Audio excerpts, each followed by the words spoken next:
New Thought Media Network. We are a global broadcast network of positive music, media, and entertainment, inspiring humanity's evolution along the journey of enlightenment and creating a world of love, peace, empowerment, and prosperity for all. New Thought Media Network. Positively inspiring.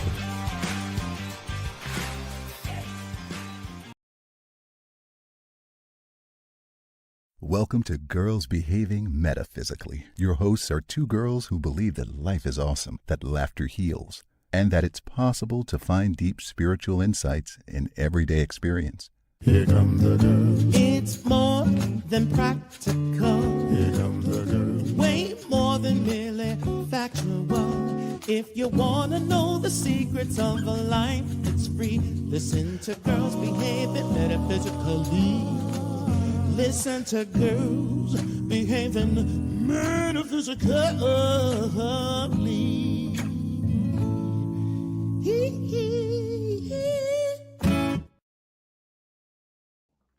Hello, hello, hello. Good morning from Australia. My name is Dr. Natasha Wilson, and I am here with my lovely, lovely co-host, Robyn Rice Homestead from Albuquerque, New Mexico. I got so caught up in it. I was like, oh, who's our lovely co-host? It was very engaging. I forgot I was doing a show and not watching one. That was great. Good to see you. Good to be here. So yeah. It is Friday in Australia. It is. Oh my God. It is Friday. TGI Friday. And it's morning. And I'll let the audience know in advance, my children are home because I told you we have a lot of holidays here, right? So here we go. So anyways, welcome from sunny Brisbane, Australia. Please make sure you like us. Make sure you share the stream. Make sure you send us comments if there's anything you want to ask us. Even if it's after the show, we look at those comments as well.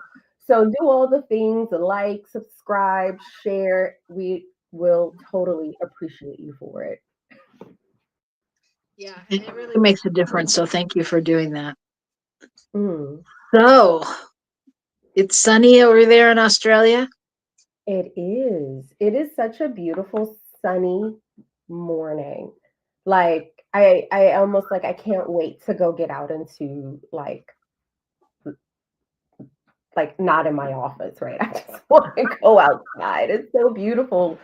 Like this is the time of year where it's just so beautiful. The jacaranda trees start to blossom, and it's the jacaranda tree. And so besides my daughters, like the jacaranda tree had a lot to do with me making the decision to live here. Oh, wow. Because it's like the whole landscape just it gets surrounded in all these purple trees. It's like it's just unbelievable. Unbelievable. I love jacaranda season. And it's starting to be summer there. It's starting to be Spring into summer. And it's starting to be fall into winter here. Got it. Mm-hmm. Yeah, it's right.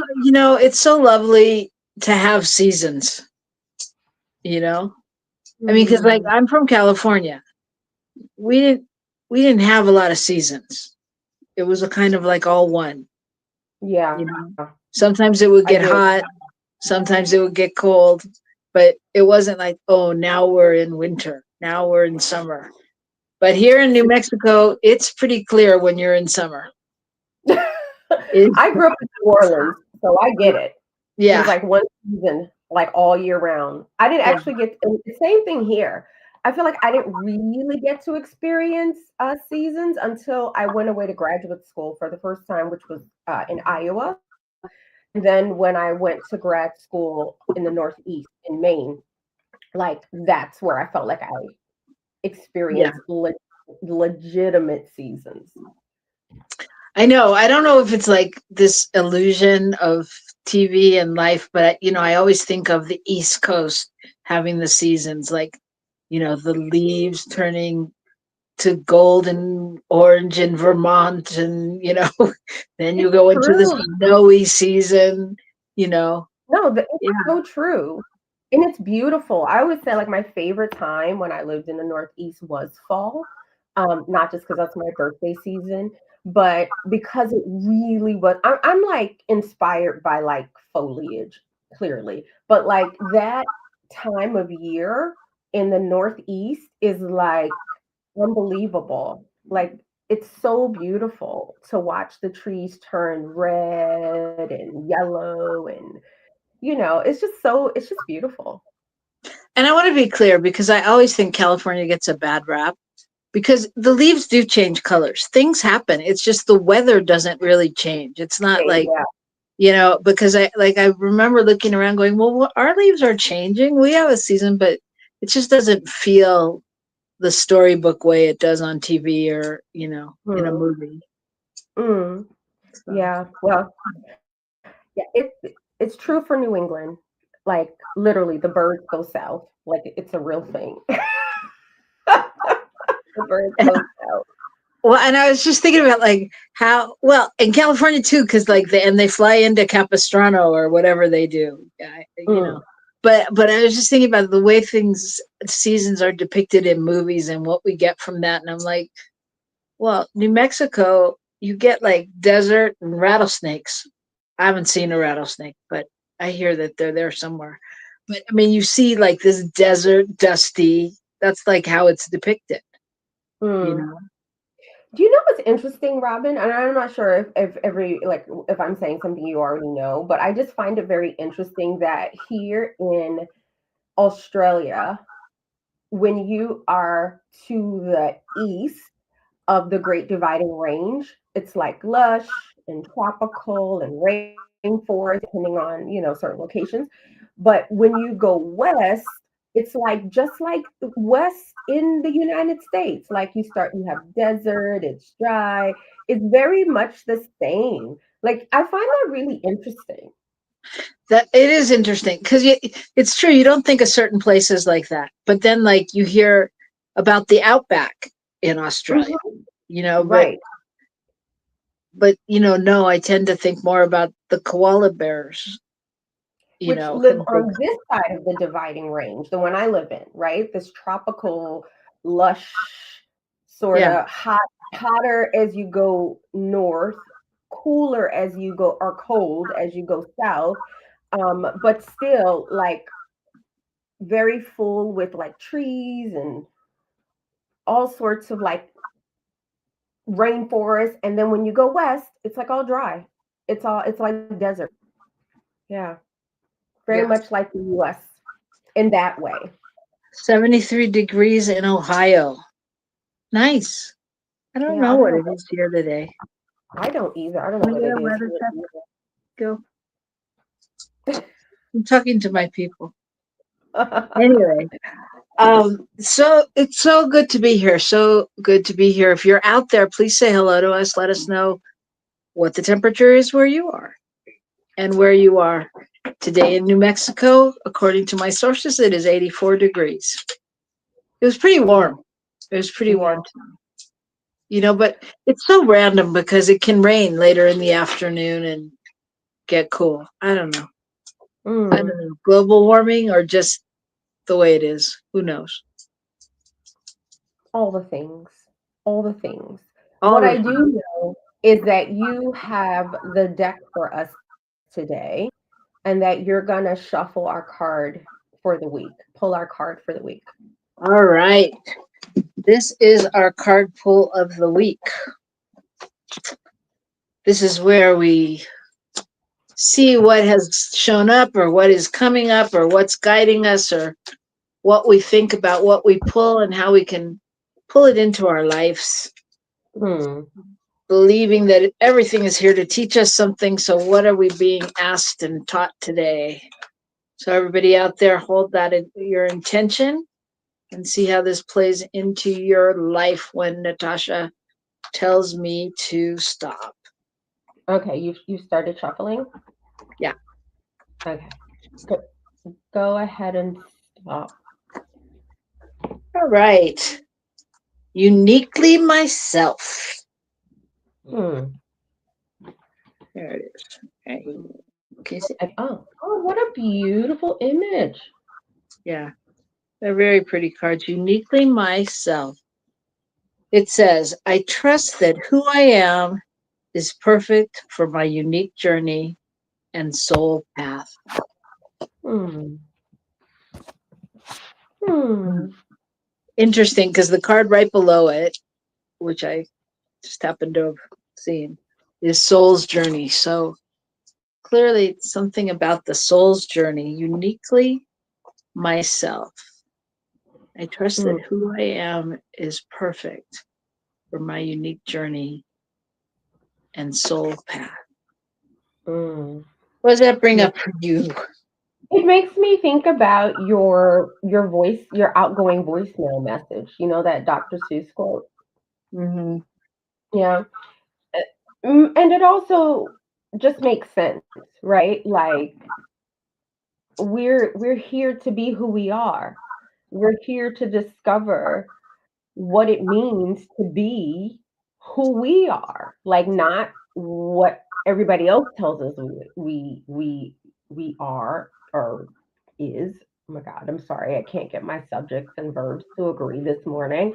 But we're here to discover what it means to be us. I think that's a fundamental principle, not just in New Thought, but in a lot of deeply spiritual and mystical traditions. It's like lean into who you are if you want to discover the divine, because the divine is here to show up as itself through each and every one of us. So you want Yeah. to know God? Lean into yourself. Yeah. Yeah. And that, I Mm, mean, that's the journey, right?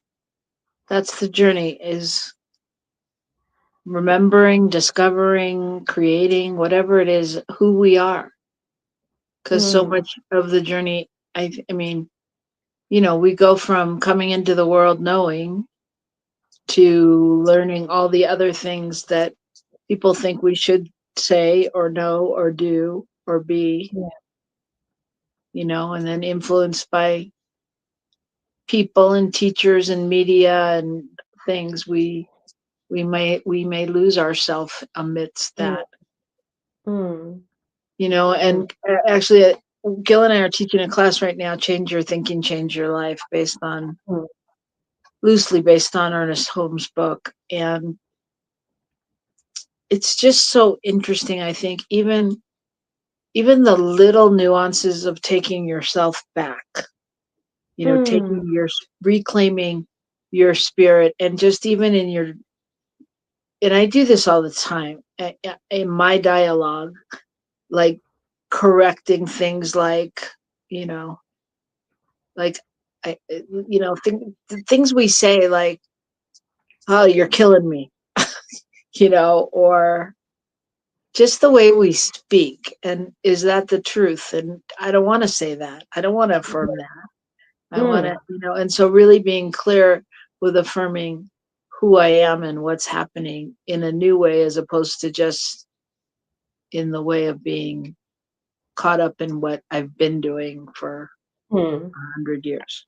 Here in Australia, I think it's a little bit in the US as well, but like there's just a common saying like no worries, right? Like no worries. Like when Right, something is like easy, it's like no worries. And right, I'm like I've been trying to like work with changing that language because like instead, so now I just say all good, or I say too easy, which they do say here, too easy.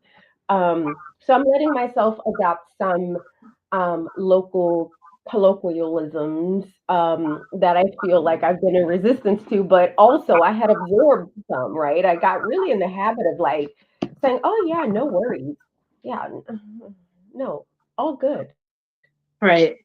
Yeah, it's Yeah. just those little things, that they're just little nuances. And that's why I love it. I loved it when we were in Costa Rica and they say pura vida, pure life.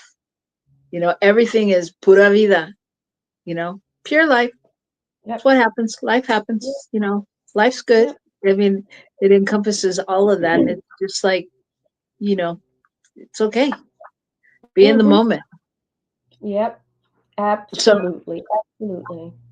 so this card says, I am different from all others, a one of a kind creation. I embrace the amazing truth and celebrate my uniqueness. It is fun to be myself and to express my spirit in creative ways. I have no Mm. need to I have no need to compare myself with others when I am focused on my own unique being.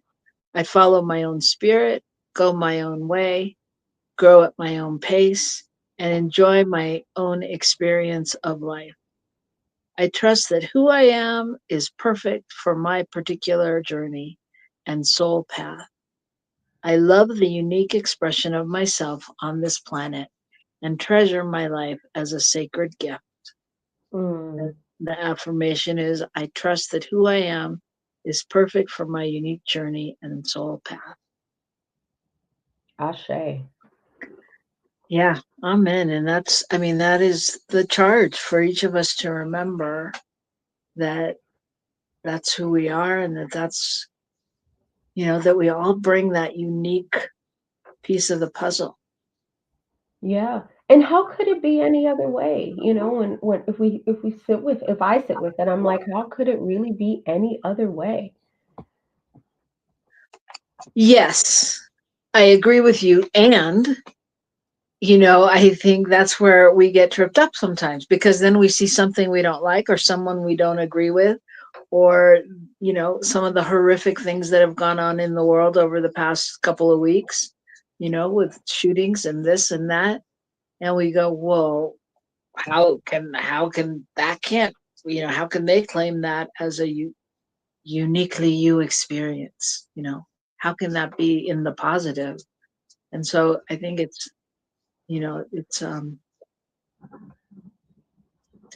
we got to remember it for ourselves as well as for others. You know Yeah. what I mean? I think the thing is this, like, this is why, like, I get the language of positivity, but it's also why I don't do toxic positivity. Because I feel like positivity just puts us back in dualism and pulls us away from, like, unity consciousness. The thing, like, as a therapist and someone who's been in therapy, I feel like really what life is about is integrating the paradoxes of existence, integrating the contradictions that, like, of ourselves, right? Yes. Not denying, like, there's this part of me that I don't necessarily like, but integrating this part of me, because at the end of the day, I might actually need that part of myself. But it depends, what I water is how I want to live. So I want to water peace, I want to water joy. But am I going to say, oh, like this? Uh, I had this conversation about, like, because my biological father, bless his soul, was nothing short of like a very ruthless man. And what I know is that I'm not him, and I did get some of that, right? Because we're wired that way to absorb in our nervous system the people who raise us. It's how we learn to survive them, right? Mhm. Like, that's why I always tell people, your kids will always know more about you than you do about them, because they have to survive you. And because of that, I know I absorbed elements of my dad and my mom and my stepdad. And yeah, I don't water the seeds of that ruthlessness. I integrate it because I might need that one day. And the fact is, it does come out when it comes to my kids. I'm like, who is this person coming out? Like, it's like somebody, like, if they come for my kids, I'm just like, who's this person? It's the part of me. It's the part of me that needs to lay dormant and be integrated until I need it, but not to deny it. you know? Yeah, absolutely. I don't think I don't think anything should be denied. And just adding on to that, I would say too, for me, if I begin to look at the shadow parts of myself or the parts I don't like or the parts I didn't like about, generations gone by, what are they here to teach me? And what can I learn Mhm. from them? Absolutely. And can I go, ruthless only sounds bad because that's what we've given it. That's That's the energy we've given it. But I mean, there's a lot of qualities to that, I would want my parents to be ruthless when it came to me on some level, as a kid. So it's really, when you say that, it's like that's it's not that it's ruthless. It's the, you know, my kids are important to me. I will, be their advocate. I will fight for, what is right. I want equity. I want, blah, blah, blah. You get it. So it's like, what do those things that we've labeled as bad or not good or wish we could change, what have they come to teach us? And exactly what you said, how do we integrate them in a new way? Because absolutely yeah, of course we all have those things that we go, ooh, that could be better. I don't want to do that. But that's just the energy we put on them. right. And especially, Absolutely. go ahead. No, no, no. I'm listening. Go ahead. No, I was just going to say, especially if we believe that we are whole, perfect, and complete, Mm-hmm. then that Mm-hmm. means there's no mistake that ruthless was handed down to you on some level. It's the perfect quality to anchor what you need, you know? Yeah, absolutely. Like I think the thing about stepping consciously onto a healing journey is really about finding a way to bring all the parts of ourselves home and to step out of the dualism, which really, and I know we'll talk about this after we come back from the break, but when we think about like we're the ones we've been waiting for, which is what that Thich Nhat Hanh quote really meant, like the next Buddha is the Sangha, ain't no savior coming. Speaking of which, I recently learned about this. I'm not on TikTok. I'm not on any of those social media platforms, but I do YouTube. I watch YouTube. I basically don't need to have Disney Plus or anything else because I just watch YouTube. But I saw like there was this thing on TikTok where all these people thought that they were gonna be like stripped naked and taken up into the sky in a rapture. The rapture, yeah. Oh, I'm sorry. Oh my God. But I couldn't believe it. I could not believe it. But again, it's like, okay, that's because you're waiting for something outside of yourself. We're the ones. We're the Buddha. We're the Sangha. Ain't nobody coming to lift you into the sky. Oh, anyways, all right. All right, and that's what we're going to talk about. Exactly what we're going to talk about when we come back from the break. As Natasha said last week and this week, the Thich Nhat Hanh quote: "The Buddha, the next Buddha is the Sangha," or "We are the ones we've been waiting for." Any of those things. So we're going to talk about that. What does that really mean? What does that It really don't mean mean? you're gonna get stripped naked and lifted into the sky, but I wish I could have seen people outside naked waiting to get lifted into the sky. That would have given me everything. That would have given me so much life. That would have been Okay. life. and and so this is what we're going to do. We're going to take a break, and then Ruthless Natasha and I will be back right here on New Thought Media Network. So come on back. Please help us say thank you to our organizational sponsors, including the Hefferland Foundation, Affiliated New Thought Network, International New Thought Alliance, Science of Mind Archives and Library Foundation, Center for Spiritual Living Denver, Center for Spiritual Living Midtown, New Thought Philadelphia, Planned Happiness Institute, Summit Center for Spiritual Living, One Heart Retreats, Center for Spiritual Living on the Lake, Unity, Kitchener, Unity Spiritual Center, Ottawa, Om Center for Spiritual Living, Satya Center, Begin Within Ministries, Center for Spiritual Living, North Jersey, Unity of Savannah, and the Center for Spiritual Living, Seattle, as well as all of our individual donors. Thank you for being part of the New Thought Media Network. Please like, share, and subscribe. New Thought Media Network, positively inspiring.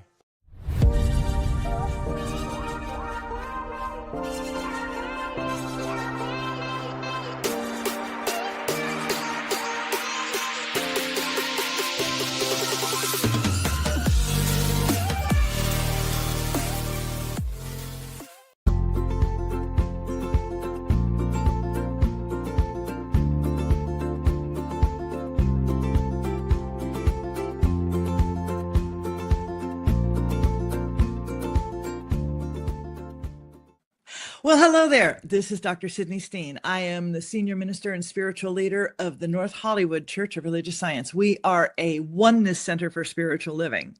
And I just want to invite you to something that I think is really, really special. In October, from the 6th to the 10th, at Unity Village in Lee Summit, Missouri, the affiliated New Thought Network will be hosting the most wonderful retreat. This will serve your soul. It will lift your heart.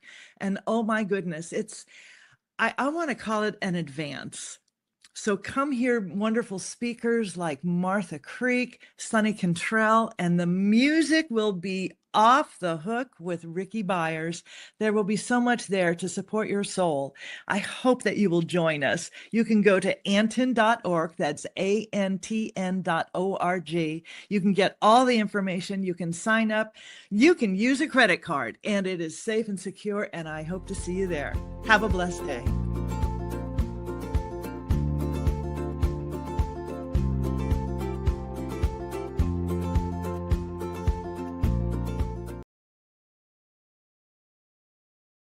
Welcome to Girls Behaving Metaphysically. Your hosts are two girls who believe that life is awesome, that laughter heals, and that it's possible to find deep spiritual insights in everyday experience. Here come the girls. It's more than practical. Here come the girls. Way more than merely factual. If you want to know the secrets of a life that's free, listen to Girls Behaving Metaphysically. Listen to Girls Behaving Metaphysically.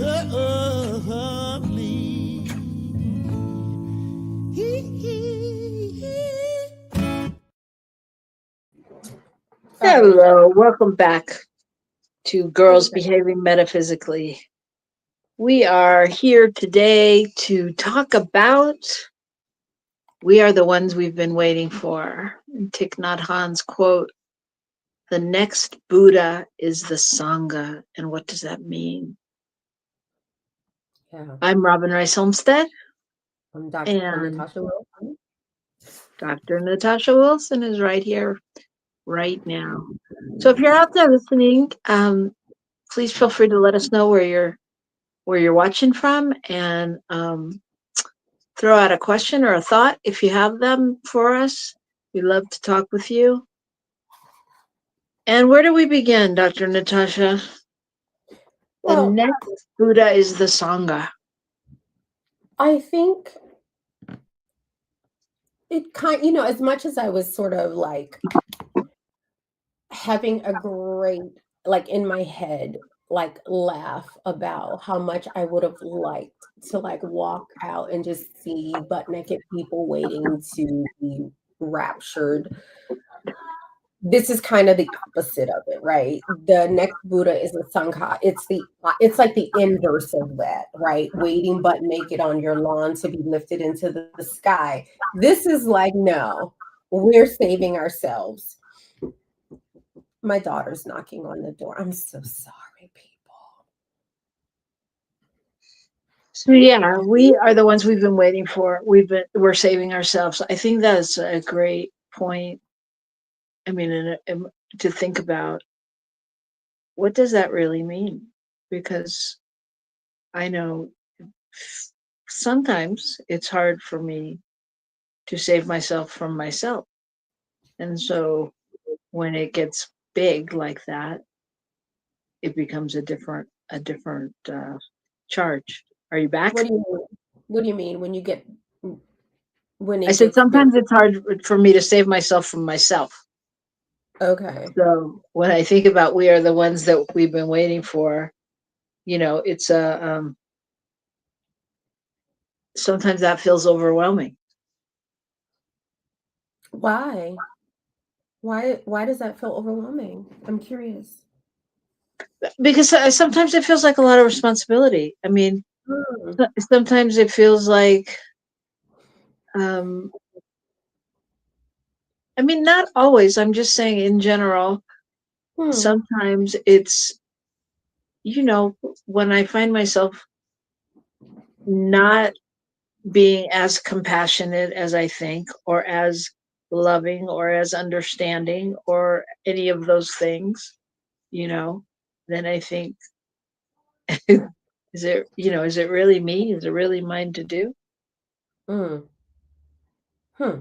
So what does that, say more about what that saying, really, like the personal reflection or interpretation on your part is. It literally, to me, like, it's really straightforward. It's like we have to be willing to look inside of our own hearts and deliver ourselves, right? And when I say deliver ourselves, we could easily use a metaphysical interpretation of what it means to be reborn, right? So we look inside of ourselves and we re-deliver ourselves from all the things we've been told about ourselves so that we can discover who and what we truly are, and then contribute to being enlightened in the world, contribute to being a light in the world, because I think that's what we're here to do. But what happens is we get born, and I know, like, in a workshop I usually do this thing where, like, like, there's like this, I use an image of, like, let's just say these are our essence, right? I'm just saying this, my glasses. Let's just say these are the essence, right? Our essence. So we get born, and then the world covers up in us in all kinds of stuff. We get covered in all kinds of stuff.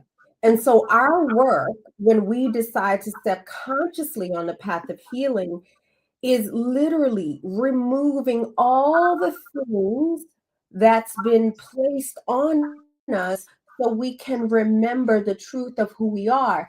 And when we do that, that is how we become the light that lighted up the world. And it doesn't, I don't know, it doesn't feel, it feels, I don't want to say feel, it is a big responsibility, but that's what we're here for. We're here to be adult citizens of the universe. We're not here for other people to tell us who and what we are. We're here to discover that. We're here to discover God as us.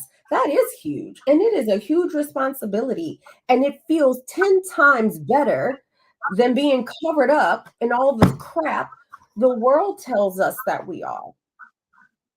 So it's a responsibility, and it feels good when we're doing. Not always. We have painful, like, pain points that get tapped on, but at the end of the day, the joy of being the truth of who and what we are is so much, it's just so worth it.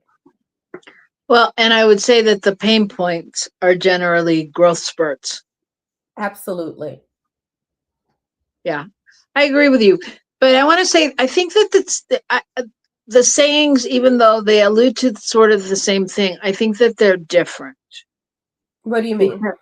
The two sayings that we just highlighted, because I think we are the ones we've been waiting for. I get that we're using the collective we, but it's, for me, it still puts it in the I frame. Does that make sense? From the I, I'm still, if I'm part of that. And whereas the Buddha, the next Buddha is the Sangha, the Sangha generally refers to like the community of practitioners, which I get that that's the same thing, but it's like, it feels more like finite, more chiseled in that, like a community of practitioners. And that to me feels like we're all banding together and doing and practicing mindfulness or peace or kindness or whatever it is, love. And I get that it's the same, and yet it's a little, I don't know why, it's a little nuanced for me that I feel, I don't know, I feel more singular in the we are the ones we've been waiting for. Whereas the Sangha, the community of practitioners, I feel like we're a tribe. So, and I think, and we are a tribe. We are. At the end of the day, we're these Homo sapiens floating around on this big blue ball called Earth, right? Like trying to figure it out to the best of our ability, but we're all on this big blue Earth that I love Octavia Butler, right? Like Earth space, this spaceship called Earth, like just moving through space. And this is the paradox. There's both the we and there's an I. And they inter-are, to now quote more Thich Nhat Hanh. They inter-are, right? There's no we that doesn't also compose of multiple I's. Like they don't need to be separate. I think the way that the English language itself is structured, and I think if we study the history of this language, it is really structured in a way to make us feel separate from each other. And so leaning into this notion that the next enlightened one is the community, not just the community of practitioners, but the community of all of us, particularly those of us who step consciously on it, because we're all on a healing path, but step consciously on a healing path. We're the next, and that's what the Buddha means the enlightened one. We're the next one. It's us. Yeah. That's it. That's all we got. It's us. Yeah, I'm not referring to practitioners as in licensed practitioners of CSL or Science of Mind or Unity or any of that. I meant practitioners being we who practice the presence, who practice the peace, the mindfulness. Absolutely. That's what I thought you meant. Okay. Yeah. And so here's the question. Do you think that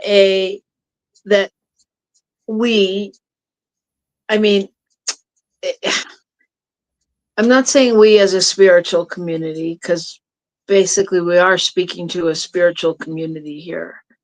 Generally, those that find us have some idea of what we're talking about. Maybe not, maybe you're new, maybe whatever. But as a spiritual community, can a spiritual community become the Buddha, so to speak, or the presence of peace and all of that, without having a central teacher or guru or minister or... Are you asking me? You're the only one here. Okay. Yeah, I mean, maybe it's just a general question. I'll tell you my answer right away. Is yes. Like I live here in Australia. I'm not a part of I don't go to a New Thought community. I don't even know where I don't even know if we have them here. My work is to be a part of awakening. whether I have a central teacher or not. I have several central teachers. I have several.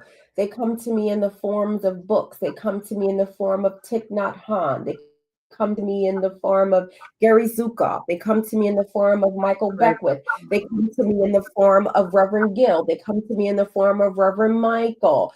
It comes to me in for like there it like I don't have a central teacher. I have many teachers. Mm-hmm. And my job is to live as best I can an awakened life. And what does that mean? It goes back into the card we pulled. It means being willing to discover what it means to be the divine, called this thing Natasha Wilson. And do I need a central teacher for that? No, I think we've moved beyond that. I think we can have central teachers, but do I think it's a requirement? No. I have lots of teachers. Lots of teachers. I agree with you. And I agree with you in theory. And I guess, for me the question goes a little bit I don't want to say deeper, but speaking to past experience, like, when everybody followed, not everybody, but when Jesus was the one that was the primary leader, or Muhammad, or, Allah, or whoever it is that you follow, and it's like, I don't know. In theory, I agree with you. And in general, I don't know. I don't know the answer to this. Here's the thing.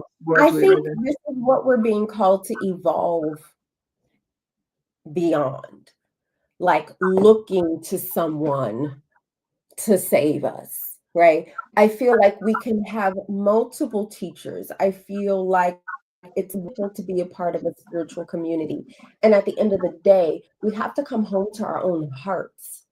Mm-hmm. We have to come home to our own hearts. This is a really responsible thing to undertake, because it's like we're not giving up our consciousness and our will to someone outside of ourselves. It's turning to the God within.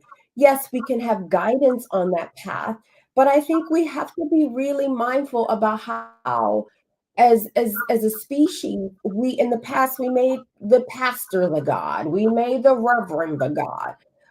There are people who make Donald Trump God. Is why I just don't, I don't really take him serious, because he, you know what I mean? It's just like the authority has to come back to us as sovereign beings.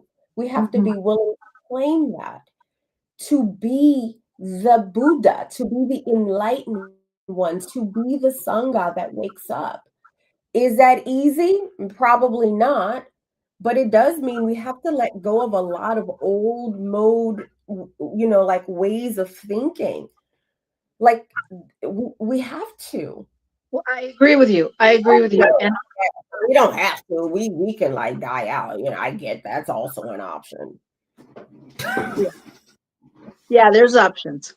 But I mean, in order to continue, I agree with you. And I think, but then the work comes in if we really are the ones we've been waiting for, and we're going to embody that and carry that into daily life. Like, what is that? I mean, that in a lot of ways that would change our relationships to almost everything. But a good portion, like if I really, I've been thinking about this a lot this week. And it may have even come up on our show yesterday. I don't know. But I've been thinking about your values, my values. And what are my values? I did a thing where you have to write down 10 of your values and then narrow it down to 5. And then, so taking those values, like, are you living from those values every day? Are you, how do those values play into this? And what I'm saying is I hear you and I agree with you, and about it being us. There's so many places we can get this information and get nurtured and all of that. And so when it comes here, when you said it perfectly, actually, when it comes to you hold your values and you know, look at Reverend Gill or Reverend Michael or Michael Beckwith or whoever. And then what happens when the person comes along that disagrees and thinks it's Donald Trump or somebody else, someone out there, you know, someone, whatever. And how do we stay in love, or if that's one of your values, or compassion, or kindness, or openness, or whatever it is? Like, can we bring that in? Because I think when it says the Buddha is the next Buddha is the Sangha. When I think of Buddha, it's that place of surrender and openness to all on some level. So how do we, you know, it's one thing to say it. How do we really do it? You know, because I'm not gonna lie, it's challenging sometimes to see the face of God in everybody. Do I know they are God? Yeah, sure, I do. And it's challenging. I don't just go, look, huh. I am not okay, Robyn. I don't know. Maybe I'm I know what my values are, and it's interesting because my top 5 values, none of them actually include love, because love has been so convoluted as a concept. Like for me, my top value is peace. So I pass every question, decision through the lens of peace. If I do this thing, how does it contribute to peace? How does it contribute to peace in my own self? How does it contribute to peace in the world? My other value is worthiness, and then kindness, and then gentleness and connection. Those are my values. I think taken together, right? They all look something like what we call love. And I am under no obligation to be extending myself to people who decide to engage in behavior that is harmful. I can extend love and peace to them over there. I'm not I'm not the Buddha yet. I am not the enlightened one. Like at all, right? I'm like, you can maybe at some point in my evolution, I'll be like, yes, I can hold everybody in this beautiful fold. But until then, I'm willing to practice the principles that matter to me in a way that contributes to my wellness and the wellness of my community and the wellness of people that I care about. So I can let the divine, the big divine, right? I can let that divine love Donald Trump and the people who follow him. I can let that divine love them. I don't think It's a journey. We're all at different places in the journey, and I think that, I mean, there's so many facets to this, because in general, yes, I agree. We've got to, I mean, to me, these quotes talk about oneness and talk about, you know, just that, and peace, definitely peace, like bringing that peace into alignment with ourselves and with the world. And there's so much to those quotes, and yet there's also questions like, you know, like you said, you're not the enlightened one, and is enlightenment something, I don't know, is it something that we arrive at or something that we remember together? Is it, I think it's a process. You think it's what? A process. Yeah, I don't know right now. I don't know, you know, and what would need to shift in society if people truly believed, you know, we're the ones that we've been waiting for? You know, there's so much to be discussed here, so much empowerment and recognition and acceptance, and clarity. And I mean, we could go on and on and on, but we can't. Girl, I know I'm not yet the Buddha, and I know that because I'm still waiting for my neighbors who believe in a rapture to go on the lawn and be naked and wait to be taken into the sky.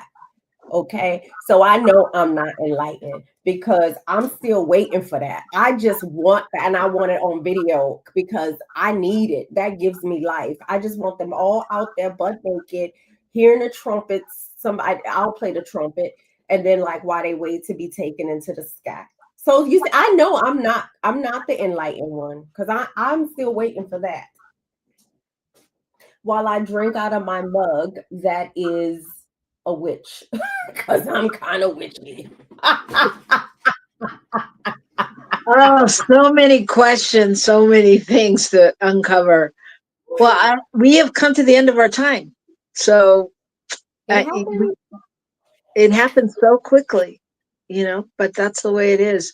So that's I think that bringing the card into play that we pulled along with the topic about being uniquely yourself, that's the charge, and that's how we are going to come together when you are uniquely you and truly, strip down, even if you're not going to get butt naked out there, but you strip down to the nakedness of who you are, truly who you are, not who you aren't, because I know we're all masters at denying that we're smart or pretty or enough or whatever that is, but truly who you are. And when we bring that together as a collective and are truly sharing our gifts, then we will be the Sangha. We are the Sangha already. We just dysfunctional. For the dysfunctional Sangha. All right. Well, there you have it, folks. Uniquely ourselves and the dysfunctional Sangha. Okay. So join us next week for more inspiration. Oh, gosh. All right. Thank you so much. And, you got to laugh. We got to laugh. What else can we do, right? So thank you for laughing along with us. Please feel free to comment again and like us and tell your friends and bring your friends. And, if you're moved, we are open to receive your donations right here on New Thought Media Network. And that'll just help us continue to do good work in the world. So thank you for being along for the ride. Thank you, producer Michael Mangus. You can see him tomorrow night at 6 p.m. Mountain Time on New Thought Media Network. So there's a plethora of things to do. Wrong. I think you got the time for Reverend Michael wrong. No, I don't think so. Or he would have popped in and told me. It is 6 o'clock Mountain Time, 8 o'clock Eastern on your New Thought Media Network. There you go. I just want to say for the record that I was right. Okay. Because I don't know why. I feel like I need to be right now because I'm about to walk into that room with teenagers. Be right. Be right. Be right. All right, sister. All right.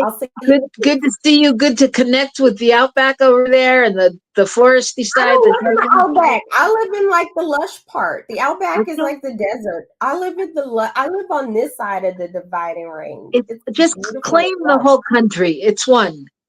You've got it all. But I don't want to live over there. Okay. You don't have to. I love all right. Okay. Bye. Thanks, everybody. See you next week.